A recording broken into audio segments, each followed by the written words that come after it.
আমাদের বাংলাদেশের অভিভাবকের মধ্যে থেকে একজন অভিভাবক আজকে দুনিয়া থেকে বিদায় হয়ে গেছে। আমরা সবাই বলি ইন্না লিল্লাহি ওয়া ইন্না ইলাইহি রাজিউন।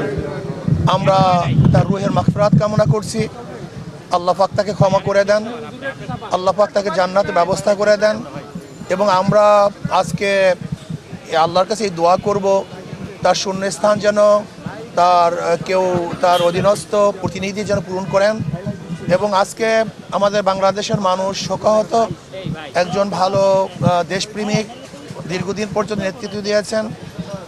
ওনার নেতৃত্বে বিএনপি আজও পর্যন্ত ঐক্যবদ্ধ ছিল। আমরা আশা করি ইনশাআল্লাহ হয়তোবা আরেকজন দেশপ্রেমিক দ্বারা আল্লাহ পাক রব্বুল আলামিন তার বাকি কাজগুলিকে সম্পূর্ণ করার ব্যবস্থা করবেন।